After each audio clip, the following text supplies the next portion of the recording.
हरे कृष्णा, शुभ सकाळ सर्वांना. तर बघू शकता हा आहे किर्लोस्कर डोंगर. तर खूप सुंदर असा परिसर आहे, वृंदावन आल्यासारखंच होतं. आधी 3 ते 4 वर्षापासून आम्ही फिरायला यायचो.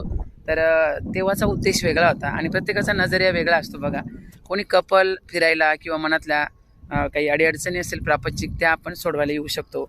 आणि कोणी जर प्रेमी युगल असेल तर ते गप्पा मारायला मनातल्या गोष्टी सांगायला येत असेल. आणि तेच काही पोलीस भरतीसाठी आलेले किंवा काही वजन कमी करण्यासाठी आलेले बघू शकता तुम्ही तिकडे जसं व्यायाम करता येते. तर अशासाठी आपण ह्या डोंगराचा उपयोग करू शकतो.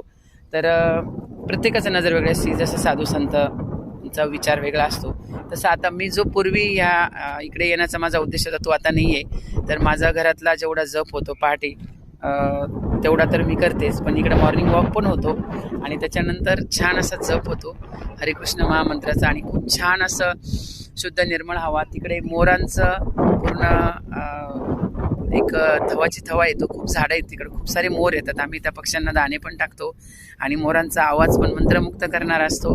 अगदी अगदी वृंदावनमध्ये आल्यासारखं वाटतं आणि खूप छान जप होतो. बघू शकता तुम्ही. तर असा सुंदर असा मोरांचा आवाज आणि एकांत असतं बघा. तिकडे गवळी मंदिर आहे छोटंसं.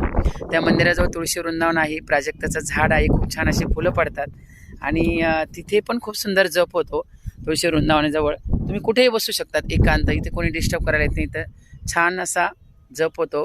तर सर्वांना हरे कृष्णा. आणि मन अगदी प्रसन्न होतं. आध्यात्मिक जीवनातही आपली प्रगती करण्यासाठी खूप छान असं ठिकाण आहे. तर आम्ही रोज हे ठिकाण निवडतो. आता उद्देश माझा फक्त वेगळा आहे. तर चला सर्वांना हरे कृष्णा.